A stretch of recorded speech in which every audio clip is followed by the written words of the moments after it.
Josué chapitre 24.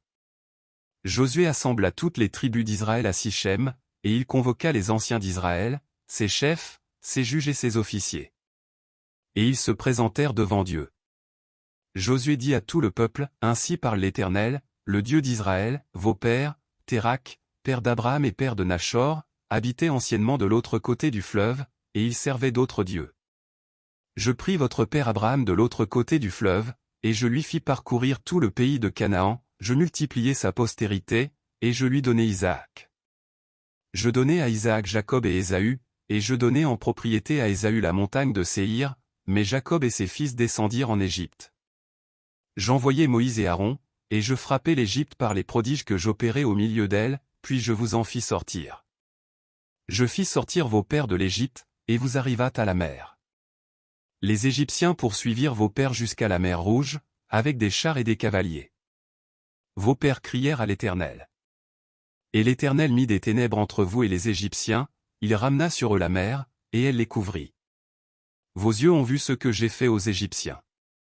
Et vous restâtes longtemps dans le désert. Je vous conduisis dans le pays des Amoréens, qui habitaient de l'autre côté du Jourdain, et ils combattirent contre vous.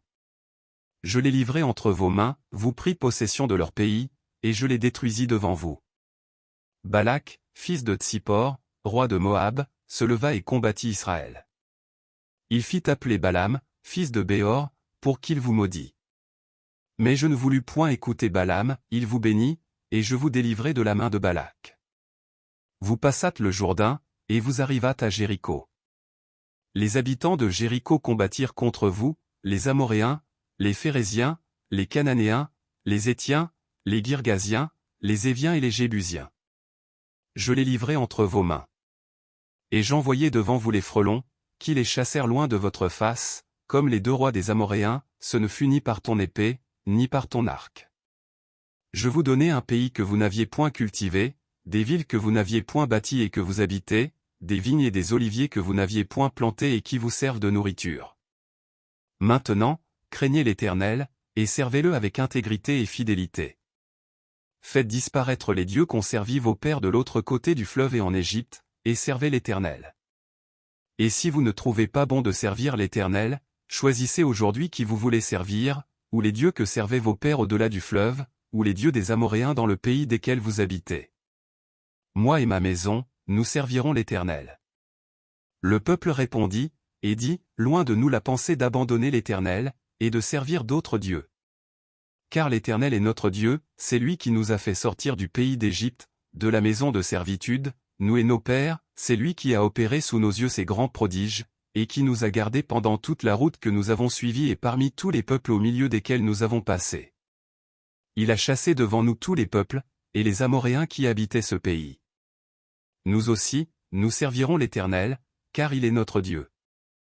Josué dit au peuple, vous n'aurez pas la force de servir l'Éternel, car c'est un Dieu saint, c'est un Dieu jaloux, il ne pardonnera point vos transgressions et vos péchés. Lorsque vous abandonnerez l'Éternel et que vous servirez des dieux étrangers, il reviendra vous faire du mal, et il vous consumera après vous avoir fait du bien. Le peuple dit à Josué, non. Car nous servirons l'Éternel. Josué dit au peuple, vous êtes témoins contre vous-même que c'est vous qui avez choisi l'Éternel pour le servir. Ils répondirent, nous en sommes témoins. Ôtez donc les dieux étrangers qui sont au milieu de vous, et tournez votre cœur vers l'Éternel, le Dieu d'Israël. Et le peuple dit à Josué, nous servirons l'Éternel, notre Dieu, et nous obéirons à sa voix. Josué fit en ce jour une alliance avec le peuple, et lui donna des lois et des ordonnances, à Sichem. Josué écrivit ces choses dans le livre de la loi de Dieu. Il prit une grande pierre, qu'il dressa là sous le chêne qui était dans le lieu consacré à l'Éternel. Et Josué dit à tout le peuple, voici, cette pierre servira de témoin contre nous, car elle a entendu toutes les paroles que l'Éternel nous a dites, elle servira de témoin contre vous, afin que vous ne soyez pas infidèles à votre Dieu. Puis Josué renvoya le peuple, chacun dans son héritage. Après ces choses, Josué, fils de Nun, serviteur de l'Éternel, mourut, âgé de 110 ans. On l'ensevelit dans le territoire qu'il avait eu en partage, à Timnath-Sérak, dans la montagne d'Éphraïm, au nord de la montagne de Gash. Israël servit l'Éternel pendant toute la vie de Josué, et pendant toute la vie des anciens qui survécurent à Josué et qui connaissaient tout ce que l'Éternel avait fait en faveur d'Israël. Les os de Joseph, que les enfants d'Israël avaient rapportés d'Égypte, furent enterrés à Sichem, dans la portion du champ que Jacob avait acheté des fils de Hamor, père de Sichem, pour 100 késitas, et qui appartint à l'héritage des fils de Joseph. Éléazar, fils d'Aaron, mourut, et on l'enterra à Gibeth Phiné, qui avait été donné à son fils Phiné, dans la montagne d'Éphraïm.